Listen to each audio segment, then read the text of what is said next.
La famille royale de Ravenna allait visiter la ville pendant leur voyage autour du monde. Et bien sûr, ils avaient tous amené leurs précieuses couronnes avec eux. Ils ont demandé au maire de la ville de prendre des précautions particulières. Il a donc placé les couronnes dans un coffre-fort, dans une pièce cachée de son bureau, gardée par 2 agents de sécurité. Cependant, le lendemain matin, lorsque le maire est venu vérifier que les couronnes étaient en sécurité pour en informer la famille royale, il a commencé à paniquer. Peux-tu deviner pourquoi ?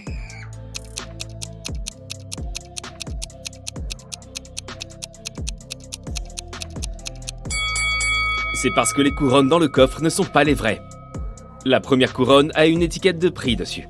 La deuxième couronne est cassée. Et il manque une pierre précieuse sur la 3e couronne. Oh non! Ce ne serait jamais arrivé si c'était des vrais. Le maire voulait s'assurer que la personne qui avait volé les couronnes soit arrêtée. Il espérait aussi que la police les trouverait avant que les médias n'apprennent ce qui s'était passé. Et la seule personne qui pouvait l'aider était la détective Zelda. Il l'a donc immédiatement appelée. La détective est arrivée à son bureau et a inspecté la pièce secrète. Elle a remarqué quelque chose qui pourrait l'aider dans son enquête. Tu peux trouver ce que c'est ?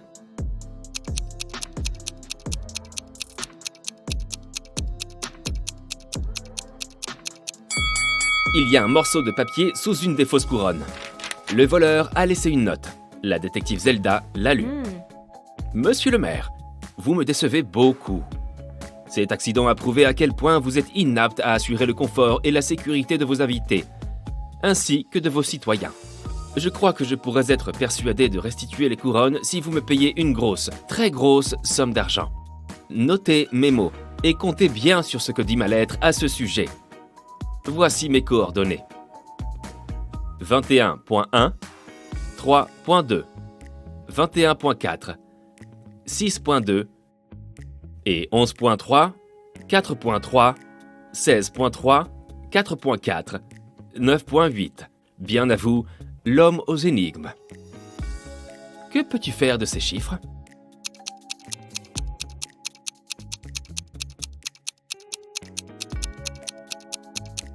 Le maire a pensé que c'était un numéro de téléphone. Il y a immédiatement pris son téléphone et a composé le numéro.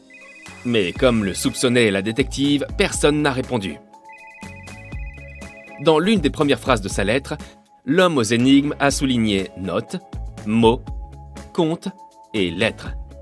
Ça doit être un indice. Le nombre avant le point indique quel mot tu dois chercher dans la note. Et le chiffre après le point indique la lettre dont tu as besoin dans ce mot.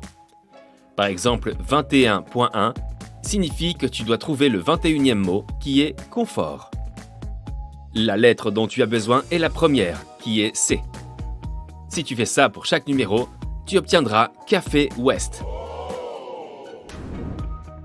Avant de partir pour le café, la détective Zelda a décidé de vérifier les images des caméras de sécurité enregistrées pendant la nuit. Le maire l'a emmené dans la salle de surveillance. Il y avait 3 moniteurs différents qui montraient chacun la pièce sous des angles différents. Zelda a réalisé qu'un seul d'entre eux enregistrait encore en direct. Les 2 autres montraient des images truquées. Quel enregistrement est réel et pourquoi ?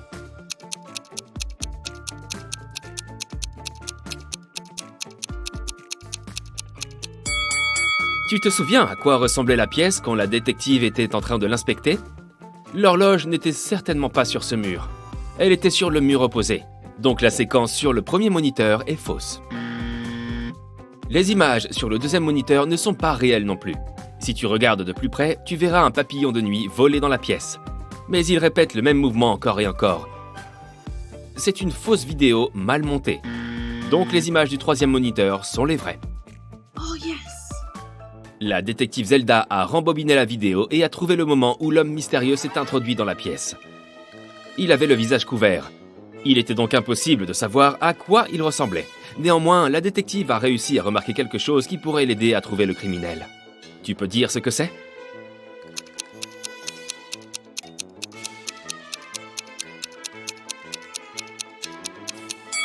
Si tu regardes dans le coin inférieur gauche, tu peux voir quelqu'un entrer dans la pièce et ressortir rapidement pendant que l'homme aux énigmes volait les couronnes. Cela pourrait-il signifier que l'homme aux énigmes a un complice ? Pour le savoir, la détective Zelda a interrogé tous les agents de sécurité qui avaient travaillé la nuit. Le premier garde, George, a dit qu'il montait la garde devant la porte. La seule fois où il a quitté sa place, c'était pour une courte pause pipi. Le deuxième garde, Joe, a dit qu'il était resté devant la porte du bureau du maire toute la nuit et que la seule personne qui avait pris une pause était George. Le troisième garde, Brian, a dit qu'il était lui aussi devant la porte.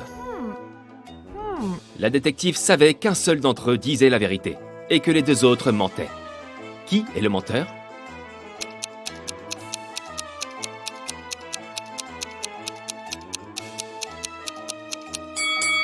Tu te souviens à quoi ressemblaient les chaussures de l'homme qui est entré dans la pièce ? Des baskets blanches, et c'est ce que porte Brian. Donc, il ment. Et comme Joe n'a pas parlé du fait que Brian avait quitté son poste, c'est aussi un menteur. George est le seul à dire la vérité. Ciao. Brian et Joe ont immédiatement commencé à supplier Zelda. « Nous ne pouvons pas finir en prison. Nous jurons que nous n'avons rien volé. Vous devez nous croire. » La détective Zelda a demandé. « Alors pourquoi avez-vous menti ?» Ils ont dit qu'ils avaient entendu du bruit provenant de la pièce pendant que George était absent. Ils ont décidé que Brian irait voir dans la pièce et que Joe monterait la garde. Lorsque Brian a vu quelqu'un dans la pièce, il a pris peur et s'est enfui. Il a dit à Joe qu'il préférait perdre son emploi que de voir quelque chose lui arriver. Quant à Joe, il a menti parce que Brian était son meilleur ami et qu'il ne voulait pas qu'il soit renvoyé. Et comme ils n'ont jamais vu personne entrer ou sortir de la pièce, ils ont pensé qu'ils imaginaient des choses. Après tout, ils étaient très fatigués. Que crois-tu que Zelda puisse faire pour vérifier si les gardes disent la vérité ?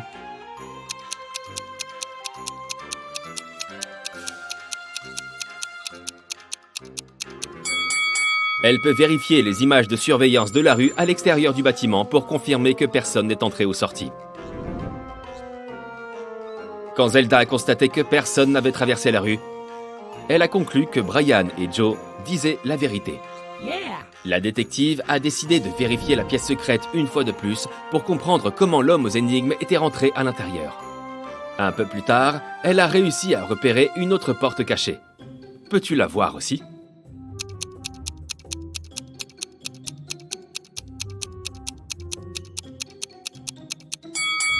La bibliothèque est en fait une porte. Oh my god. Elle a examiné la porte afin de comprendre comment l'ouvrir. Elle a vu 3 boutons, mais un seul pouvait ouvrir la porte. Si Zelda appuyait sur le mauvais bouton, la porte se verrouillerait définitivement et elle ne pourrait jamais savoir où elle mène. Sur quel bouton doit-elle appuyer ?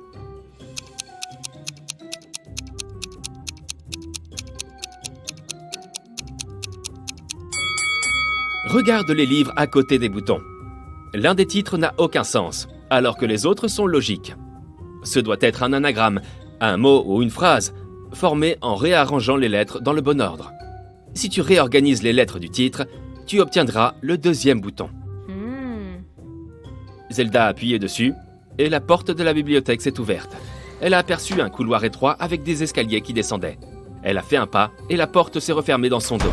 Elle a essayé de la forcer à s'ouvrir, mais celle-ci n'a pas voulu bouger. La seule chose qu'elle pouvait faire était de descendre les escaliers.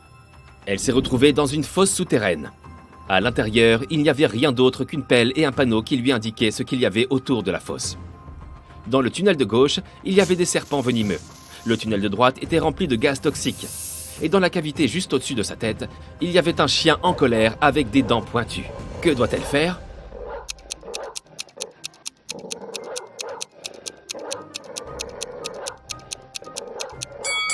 Elle doit creuser vers le haut. Il lui faut écouter les sons que fait le chien et attendre que l'animal s'endorme. Puis elle doit passer tranquillement devant lui. C'est sûrement comme ça que l'homme aux énigmes est entré et sorti de la pièce. Zelda ne voulait pas perdre plus de temps, donc elle s'est dirigée vers le café Ouest. Un type assis à une table dans le coin a attiré son attention. Il avait l'air suspect. Quand la détective a commencé à s'approcher de lui, il a rapidement écrit quelque chose sur le journal qu'il lisait. Puis, il s'est enfui par la porte de derrière. La détective a bien essayé de le rattraper, mais n'a pas réussi. Elle a regardé le journal et y a trouvé une autre note. Elle disait « Tu n'es pas le maire. Mais je vais lui donner une dernière chance. On dirait que tu travailles pour lui. Alors, apporte-moi 20 millions de dollars en liquide. Retrouve-moi dans le bâtiment qui recèle le plus d'histoires dans 2 heures. » De quel bâtiment parle l'homme aux énigmes ?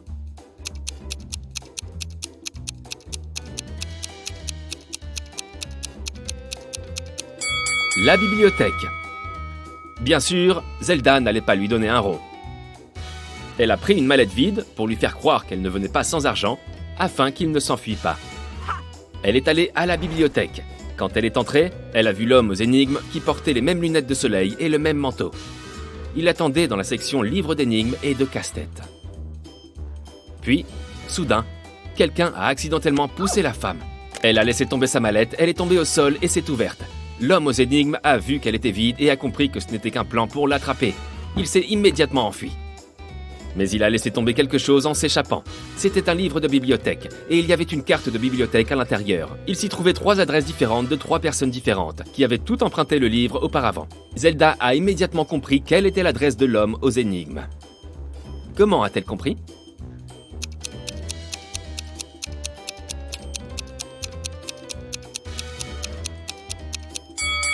Tu te souviens du mot que l'homme aux énigmes lui avait écrit au café ?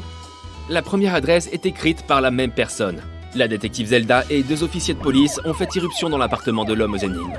Ils ont trouvé les couronnes, mais le criminel avait disparu. Pour une raison quelconque, Zelda sentait qu'elle finirait par revoir l'homme aux énigmes tôt ou tard. Alors, le propriétaire d'un restaurant a appelé la police et déclaré qu'un client avait volé une grosse somme d'argent. Lorsque la police est arrivée, le garde de sécurité du restaurant avait déjà 3 suspects. Thomas a dit « Je me promenais dans la rue, je ne suis même pas entré dans votre restaurant ». Dylan était en colère. « Je ne suis jamais venu ici. J'étais assis dans ma voiture quand ce type s'est précipité vers moi et a commencé à lancer des accusations. » John a dit « J'ai visité le restaurant aujourd'hui, mais je suis juste venu pour prendre un café et je ne suis pas resté plus de 5 minutes. » Après avoir écouté les suspects, la police a arrêté le voleur. Qui était-ce ?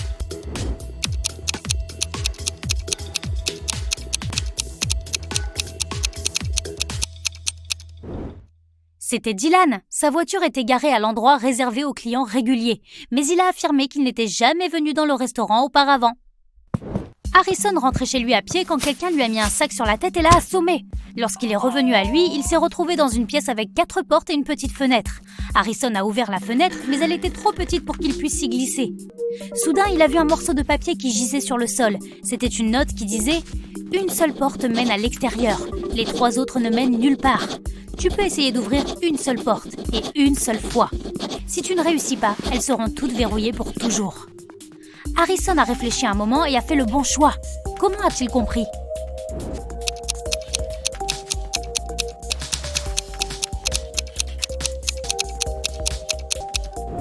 Il a ouvert la fenêtre et cela a laissé entrer un courant d'air. Le gars a vérifié les serrures et a senti de l'air frais sortir de l'une d'entre elles. C'était la porte vers la liberté. C'était un dimanche matin, quand le capitaine d'un sous-marin a trouvé l'un de ses marins allongé sur sa couchette, inconscient.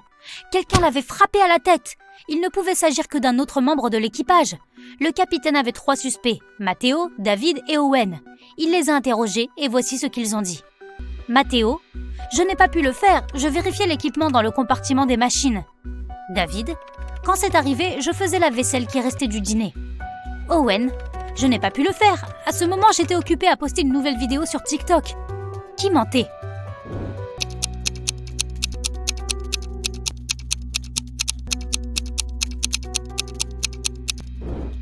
C'était Owen. Les gens ne peuvent pas utiliser Internet à des fins personnelles dans les sous-marins. Léo fait des études d'art à l'université et a loué un appartement avec son ami Andrew. Léo avait une mauvaise vue et portait ses lunettes en permanence. Un jour, Andrew n'a pas vu les lunettes de Léo et s'est accidentellement assis dessus. Elles étaient irréparables. Léo était tellement furieux qu'il a crié sur son ami et Andrew s'est enfui. Léo a appelé sa petite amie et lui a demandé de le conduire chez l'opticien. Il ne pouvait pas conduire sans ses lunettes. Ils étaient en train de tourner pour prendre la route principale quand ils ont aperçu Andrew. Il était allongé dans les buissons, immobile. Léo a immédiatement appelé la police et l'ambulance. Andrew a été emmené à l'hôpital et un policier a commencé à interroger les témoins. Léo lui a dit « Ma petite amie était au volant quand j'ai vu Andrew. Nous nous sommes immédiatement arrêtés et nous vous avons appelé. Nous n'avons rien vu de suspect. » L'officier de police a arrêté Léo. Pourquoi ?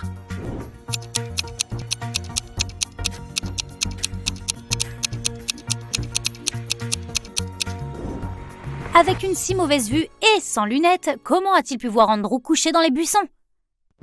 Lily a appelé la police. Elle a trouvé son voisin, un artiste célèbre, par terre dans son appartement. L'homme inconscient a été rapidement transporté à l'hôpital. La police avait 3 suspects. Lily a dit « J'habite à côté, j'ai entendu des cris et une forte détonation. Je suis allée voir ce qui se passait et je l'ai trouvé au sol. » Zachary a dit à la police que l'artiste était son ami. On s'était donné rendez-vous dans un restaurant et je suis venue le chercher. Et Cooper a dit « Je lui ai commandé un tableau, mais quand je suis venue le chercher, j'ai vu la police. » Qui est coupable ?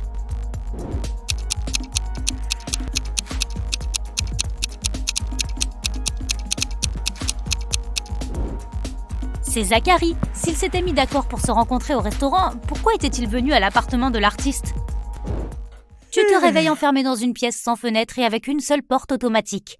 Au-dessus de la porte, il y a un grand écran. Soudain, il s'allume. Tu entends une voix, elle semble étouffée. Résous cette énigme et tu seras libre de partir. Sinon, la pièce se remplira de gaz toxique dans 5 minutes. Après cela, tu vois l'énigme. Qu'est-ce que cela signifie ?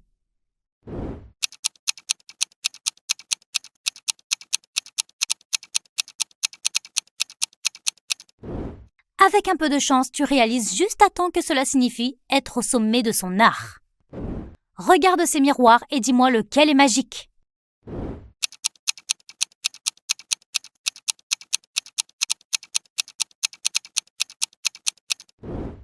C'est celui que tient la fille du milieu. Apparemment, il l'a aidé à se débarrasser de son grain de beauté. Un homme d'affaires est sur le point de passer un contrôle de sécurité à l'aéroport lorsqu'il se rend compte que quelqu'un a pris ses bagages. Les agents de sécurité de l'aéroport ont 3 suspects. Anna dit qu'elle n'a pas besoin du vieux sac de quelqu'un. Elle a le sien, merci beaucoup. Mike répond qu'il voyage léger et qu'il n'a pas de bagages. Il garde tout dans son sac à dos. James dit qu'il a eu un accident de voiture récemment. Son bras est cassé, il a une entorse à la cheville. Il peut à peine porter quelque chose. Tout de suite après, les agents de sécurité ont arrêté le voleur. Peux-tu trouver qui c'est ?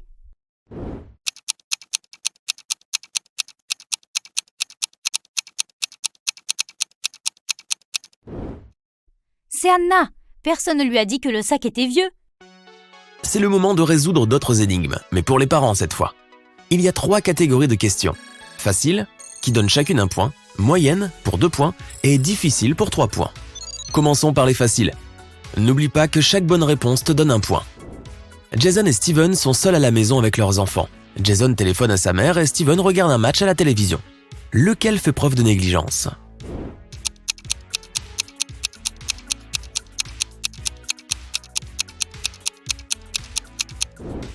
Jason. Bien que les 2 bébés puissent tomber par la fenêtre et que les 2 pères doivent les surveiller, celui de Jason est à l'étage le plus haut. Mila et Gregor préparent le dîner pour leurs enfants. Qui est le moins concentré ?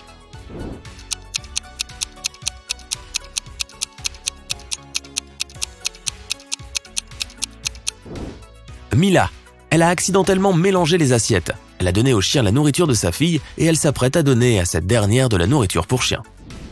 Sabrina et son fils sont allés skier dans les montagnes et Adam fait un barbecue dans le jardin tout en jetant un œil à sa fille. Lequel ne surveille pas bien son enfant ?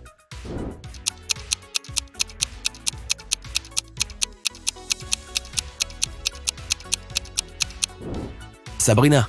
Son fils glisse droit vers une grosse crevasse.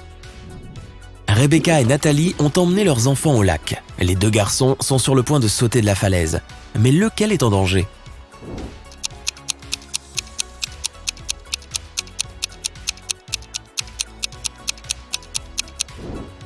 Celui de Nathalie. Il y a des rochers juste là où son fils est sur le point de sauter.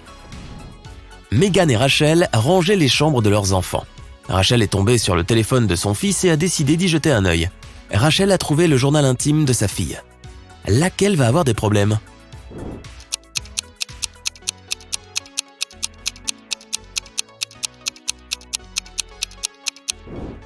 Rachel. C'est mal de fouiller dans les affaires personnelles de son enfant, mais en plus, elle va se faire prendre puisque sa fille est en train d'arriver dans sa chambre. Marie et son fils passent la journée à la plage. Chris et ses enfants regardent la télévision. Qui fait le plus preuve de négligence ?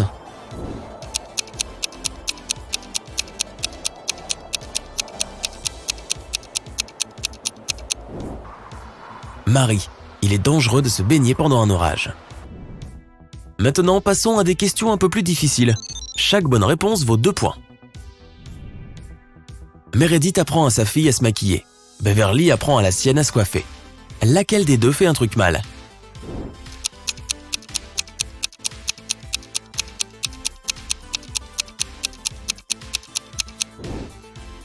Beverly. Son lisseur n'est pas branché. Nicole et Diana passent du temps avec leurs enfants. Nicole fait la lecture à son fils et Diana regarde des dessins animés avec sa fille, laquelle n'est pas assez attentive.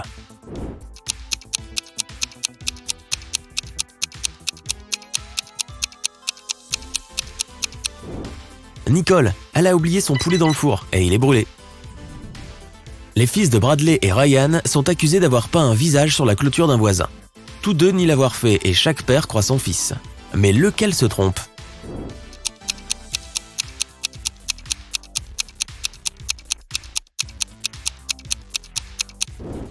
Ryan, son fils a encore de la peinture verte sur les mains. Jennifer est allée se balader avec son fils, mais elle est distraite par son téléphone. Mark a laissé sa fille enfermée dans la voiture alors qu'il allait au magasin d'outillage. Lequel a fait la plus grosse erreur ?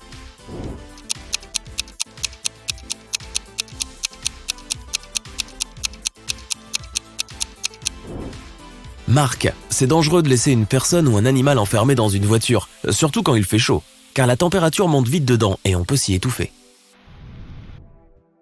Brian apprend à son adolescent à conduire et Nancy cuisine avec sa fille. Lequel des deux agit mal ?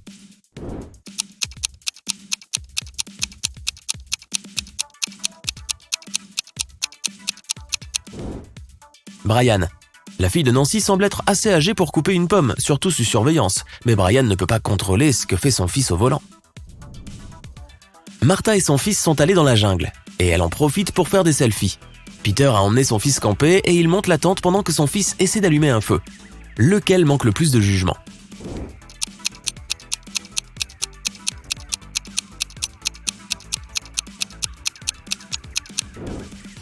Martha, car son fils s'approche d'un serpent qui est peut-être venimeux.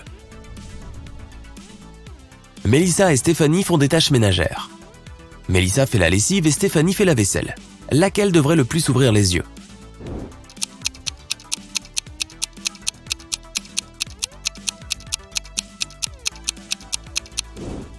Stéphanie.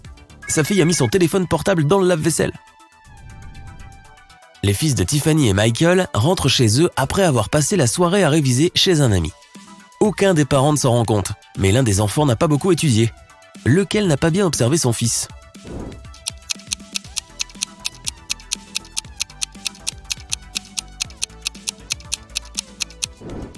Tiffany. Son fils a une tache de rouge à lèvres sur son t-shirt.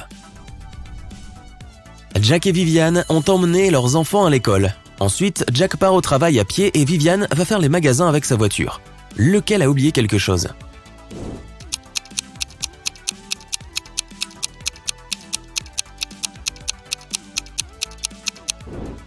Jack. Il porte toujours le sac à dos rose de sa fille. Charles et Pénélope préparent le déjeuner de leurs enfants. Lequel des deux n'a visiblement pas bien dormi la nuit passée ?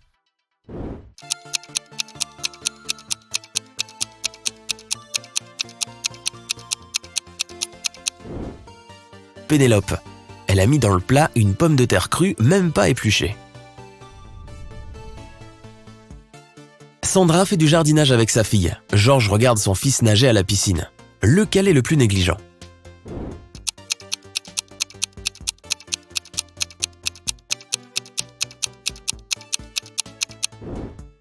Georges. Il s'est endormi et laisse son fils dans l'eau sans surveillance. De plus, son fils a enlevé ses brassards. Les filles d'Elisabeth et de John rentrent chez elles. Elles affirment avoir travaillé en groupe sur un projet scientifique et les deux parents croient leur fille. Qui n'a pas su détecter le mensonge ?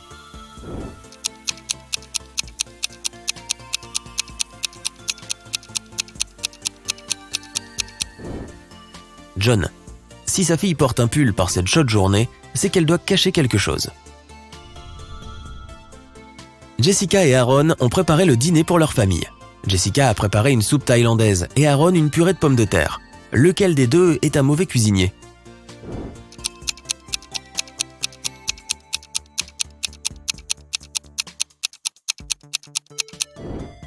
Jessica.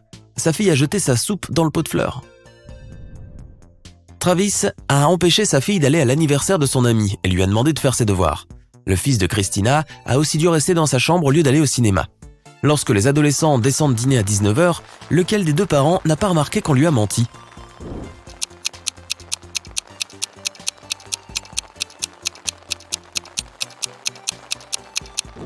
Travis. Il pleut et sa fille a les cheveux mouillés. Cela signifie qu'il était dehors au lieu d'être dans sa chambre. Et passons enfin aux questions les plus difficiles pour 3 points chacune. Dustin prépare le dîner avec sa fille. Joseph tond la pelouse pendant que son fils joue à côté. Lequel n'est pas très malin?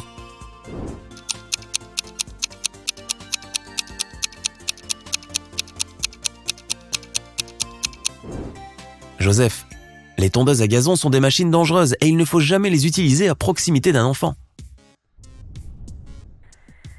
Sean apprend à son petit garçon à couper du bois. Camilla fait la vaisselle en écoutant de la musique pendant que son bébé dort à l'étage. Qui est le plus négligent?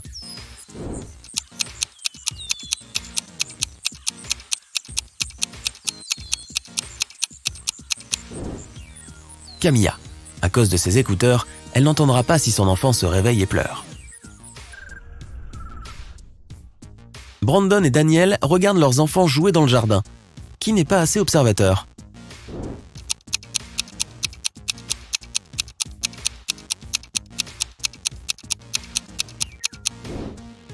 Daniel.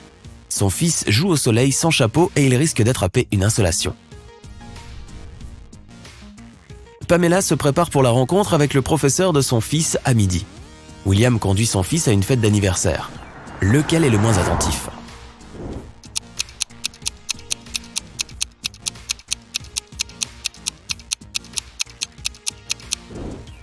Pamela.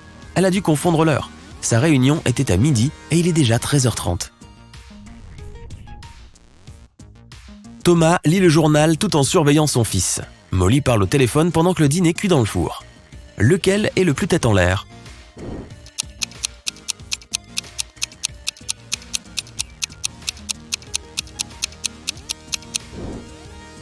Molly. Elle a oublié d'allumer le four. Les enfants de Samantha et Bob partent en journée d'excursion avec leur école. Lequel des deux parents a oublié quelque chose?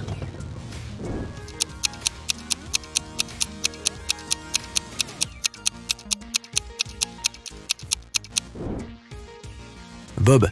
Pourquoi a-t-il le déjeuner de son fils dans la main? Son fils ne pourra pas manger aujourd'hui. Cumule tes points pour vérifier ton score final.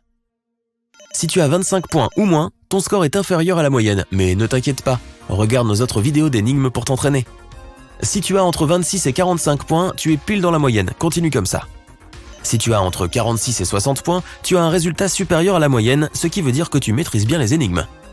Et enfin, si tu as 61 points ou plus, tu es tout simplement un véritable génie.